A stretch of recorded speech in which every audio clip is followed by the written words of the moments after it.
خاص طور پر جو سرکاری یونیورسٹیاں ہیں ان میں اصلاحات کی بڑی اشد ضرورت ہے. ان میں انہیں ہم نے 18ویں ترمیم کے ذریعے بالکل مادر پدر آزاد کر دیا. ان یونیورسٹیوں میں میری رائے یہ ہے کہ ان یونیورسٹیوں میں جسے کہتا ہے نا ایک ریفارم پیکج لانا چاہیے. حالت یہ ہے کہ کے پی کے میں ہماری کہاں لائیں گے اپنی پوری یونیورسٹیوں میں ہماری آپ جو کے پی کے میں جو یونیورسٹیز کا جو ریسنٹلی ایک قانون بنا ہے اس میں ایک معافی چاہتا ہوں قطع کلام حبیب اکرم صاحب، اس نے ویسے پرویز رشید نے اپنے الفاظ واپس لے لیے. جو بات صحیح ہے نا، دیکھیے یو نو اٹ کہ میں انہیں سخت ناپسند کرتا ہوں، لیکن نہ صرف یونیورسٹیوں میں آپ سے اگری کرتا ہوں پیکج لانے کی ضرورت ہے، یہ جو پرویز رشید جیسے وزیر ہیں ان کے لیے تعلیم بالغاں کی بھی ضرورت ہے. اچھا حبیب صاحب، تو میں آپ کو اس میں عرض کر رہا تھا کے پی کے میں ہم نے جب ریفارمز بھی کی تو کس قسم کی ہم نے کے پی کے میں ایک ابھی ریسنٹلی قانون پاس ہوا ہے شاید ایک ہفتہ پہلے، وہ ماڈل یونیورسٹی کا کہ جناب یونیورسٹی کو ری ماڈل کیا جا رہا ہے. اس میں کیا کیا گیا کہ انٹرنل آڈٹ جو کرتا تھا فائنانس ڈپارٹمنٹ صوبے کا، اسے ختم کر دیا گیا ہے. اب وائس چانسلر صاحبان خود ایک بندہ اپائنٹ کریں گے اور بندہ اپائنٹ کر کے اسے کہا کریں گے چلو تم ہمارا آڈٹ کرو، جو اپنے متحد کو کہا کریں گے چلو تم ہمارا آڈٹ کرو. تو آڈٹ کھیلا کریں گے. یہ ہے یونیورسٹیز میں ریفارمز کی ذوالفقار مرزا صاحب کہتے ہیں کہ انہیں کوئی زندہ گرفتار نہیں کر سکتا، ان کا آڈٹ کون کرے گا؟ دیکھیں جی، ذوالفقار مرزا صاحب جو ہے نا، یہ بات اگر کوئی مولوی کرتا، اگر کوئی صاحب ریش مولانا کرتے تو یقیناً اب تک پورا ملک جو ہے نا یک زبان ہو کر بس شمول میڈیا ان کے اوپر پل پڑتا، انہیں کیفر کردار تک پہنچاتا، انہیں قابل گردن زد نہیں قرار دیتا. چونکہ ذوالفقار مرزا صاحب نے یہ بات کی ہے لہٰذا ہم سب ٹھنڈے پیٹوں برداشت کر رہے ہیں. اب چونکہ نہیں، اس کی وجہ کہ وہ مولوی نہیں ہے، اس کی وجہ یہ کہ اسلام بارش ہیں جی بارش ہے، لیکن وہ جس طرح کے ہیں وہ سارے جانتے ہیں. لیکن اب مسئلہ یہ ہے کہ ذوالفقار مرزا تو ذوالفقار مرزا، یہ جو ملک میں ہم نے سلیکٹیو جسٹس کیا ہوا نا، یہ صرف اس کا استحقاق مولویوں پہ ہے کہ مولوی صاحبان اگر بندوق کو ہاتھ لگا لیں تو انہیں فوراً گولی مار دیا جائے. ایک آدمی بندوق لہراتا پھرے اسے کچھ نہ کہا جائے. ان کے خلاف مقدمہ درج ہے پولیس کو ہراساں کرنے. یہ ایک منٹ ایسے ٹوسٹ اندے بات کو، مولوی صاحبان 50,000 شہریوں کے قتل کے ذمہ دار ہیں، جو ہیں وہ ہیں، سب نہیں ہیں. اس میں بہت سے صاف ستھرے لوگ بھی ہیں جن کے نظریات سے ہم اختلاف کر سکتے ہیں، مگر ایسے نہیں کوئی ہر وقت مولویوں کو ذمہ دار قرار نہیں دیتا. یہ جو دانشور ہیں لیفٹ کے، انہیں بھی ہم اتنے ہی ذمہ دار قرار دیتے ہیں، نفرت پھیلانے کا، تعصبات کے فروغ کا. میں نے آپ سے کہا کہ موزے تنگ نے 1 کروڑ آدمی مار ڈالے تھے، انہوں نے مار ڈالے تھے 5 کروڑ، سٹالن نے مار ڈالے تھے، اور ان کے پاکستان میں ہمیشہ کسیدہ خواہ موجود رہے اور وہاں سے اتر کے امریکہ کی گود میں چلے گئے.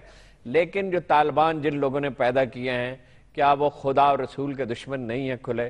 کیا انہوں نے بے گناہ انسانوں کا خون نہیں بہایا ہے؟ مارکیٹوں میں، مزارات پہ، امام بارگاہوں میں، ہر کہیں انہوں نے بے گناہوں کو قتل نہیں کیا ہے؟ مینا پشاور کے مینا بازار میں جہاں صرف خواتین خریداری کرتی ہیں. تو یہ جو وحشت ہے، پاگل پن ہے، اور یہ جو لوگ ہیں، یہ دیکھیے 2 ٹریڈیشنز ان میں آئی ہیں. ایک وہ شیخ الجبال والی، ایک کمیونسٹوں سے انہوں نے ٹیکنیک سیکھی ہیں. کچھ لوگ روس گئے تھے، آپ کو یاد ہوگا، بڑے دین کے لمبردار، وہاں سے کچھ ٹیکنیک سیکھ کے آئے. ایک بریک لے لیتے ہیں، جہاں بھی کوئی مجرم ہے، جہاں بھی کوئی قصوروار ہے، اپنے فارم ہاؤس میں جتھا بنا لے.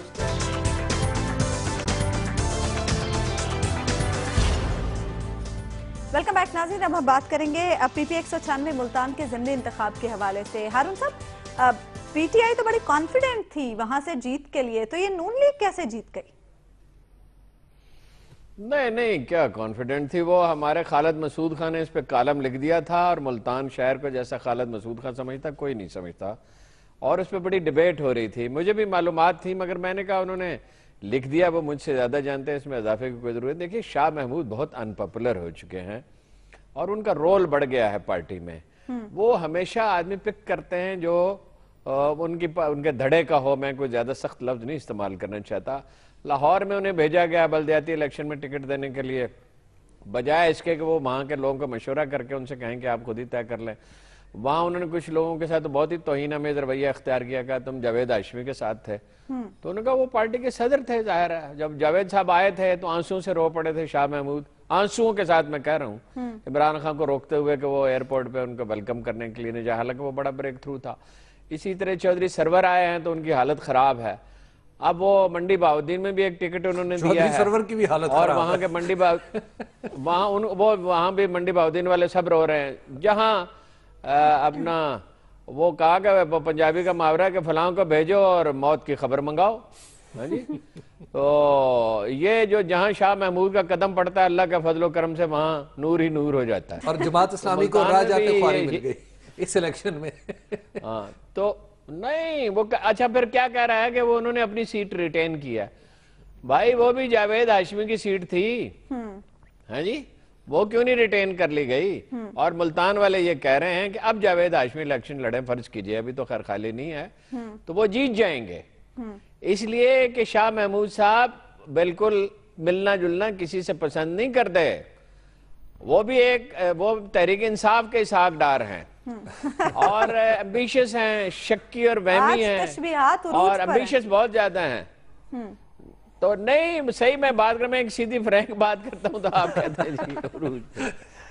شاہ محمود سے پارٹی کے لوگ اتنے نالاں ہیں, ابھی کوئی خبر کنفرم تو نہیں ہے, پارٹی کی ذرائع تصدیق یا تردید نہیں کر رہے, عمران خان صاحب نے پارٹی کی تنظیمیں توڑ کر, یہ کہا جا رہا ہے, کنفرم نہیں ہے, شاہ محمود کو جناب ایڈمنسٹریٹر مقرر کرنے کا فیصلہ کر لیا ہے. اچھا اب یہ 2-4-6 دن میں پتہ چل جائے گا, 10 دن میں.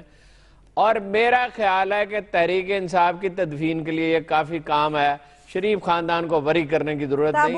وہ لاہور کا ایک اخبار نویس تھا, لاہور کا ایک اخبار نویس تھا, تو اس کے بارے میں لطیفے کے طور پہ مشہور تھا کہ اس سے میر شکیل الرحمان نے کہا کہ تم کالم نوائے وقت میں ہی لکھتے رہو, تنخواہ مجھ سے لے لیا کرو. تو جو نون لیگ سب کچھ کر سکتی ہے, جو زیادہ سے زیادہ کر سکتی ہے, وہ اکیلا شاہ محمود کر سکتا ہے تحریک انصاف کے ساتھ. اچھا حبیب صاحب, ملتان میں تو نون لیگ جیت گئی, کے پی کے میں کیا ہوگا؟ دیکھیں جی, میں تو کے پی کے کا وزٹ کر کے آیا ہوں پورا ایک ہفتہ, اور وہاں گھومتے پھرتے دیکھتا رہا ہوں. تو میں آج ساری وہاں شاہ محمود کو بلا لیں, نواز شریف صاحب کسی طرح وہاں بھی جیت جائیں گے. تو میں وہاں پہ آپ کو ایک آج صورتحال بتاتا ہوں کہ وہاں جنوبی سائڈ پہ جو کوہاٹ میں صورتحال ہے, وہ یہ ہے کہ وہاں پہ پاکستان تحریک انصاف کے لیے خاصی مشکل ہے وہاں پر جیتنا. کیونکہ وہاں پر جو صورتحال بنی ہوئی ہے, اور جس انداز میں وہاں پہ نہ صرف جمعیت علماء اسلام بڑی مضبوط ہے, بلکہ اس کے ساتھ ساتھ جو آزاد امیدوار ہیں وہ بہت تیزی سے زور پکڑتے نظر آ رہے ہیں. اور جو پاکستان تحریک انصاف ہے اس کے وہ کینڈیڈیٹ تھوڑے سے نظر آ رہے ہیں جو انہوں نے ریسنٹلی ایک پی ایم ایل این سے ادھار لیے ہیں, اور ایک اور وہاں پر ایک اور کینڈیڈیٹ ہیں جو پاکستان پیپلز پارٹی سے ادھار لیے ہیں. تو وہ دو تو شاید جیت جائیں اپنے سابقہ ریکارڈ کی وجہ سے. ادھار والے جی, ادھار والے. جو پاکستان تحریک انصاف کے اپنی کینڈیڈیٹ ہیں وہ کچھ بہت زیادہ اچھی امیدیں نہیں کر رہے. اور ہارون صاحب, کوہاٹ میں صورتحال یہ ہے کہ وہاں پر پاکستان پیپلز پارٹی کے ضلعی صدر کو وہاں کے لوگوں نے, کارکنوں نے تحریک انصاف میں شامل کروا لیا, ان سے منوا لیا. اعلان ہونا تھا چند دن بعد, کہ 2 دن بعد وہ اعلان کر دیں گے. تو 2 دن میں بعد ہی وہ سارے ایم این ایز وہاں کے اور ایم پی ایز جو تھے وہ سرگرم ہو گئے کہ خدا نخواستہ اگر یہ بندہ آ گیا, اتنا پڑھا لکھا سیاسی کارکن اور تجربہ کار وہ آ گیا تحریک انصاف میں, تو ہماری جگہیں تو ماری جائیں گی. اور انہوں نے باقاعدہ سازش کی, روتے دھوتے وہ بھی شاید شاہ محمود قریشی صاحب کے پاس پہنچے ہوں گے, تو انہوں نے اس آدمی کی جو آمد ہے اس کا راستہ روک دیا, جس کی وجہ سے وہاں پر تحریک انصاف کو خاصی مشکلات کا سامنا ہے. اچھا, بنو ایک ایسا شہر ہے جہاں پر عمومی طور پر جمعیت علماء اسلام کا قبضہ رہا ہے, اور وہ آپ یوں کہیے کہ ہمیشہ وہاں سے جیتتے رہے. اکرم خان درانی صاحب وہاں سے جیت کے وزیر بھی بنے ہوئے ہیں.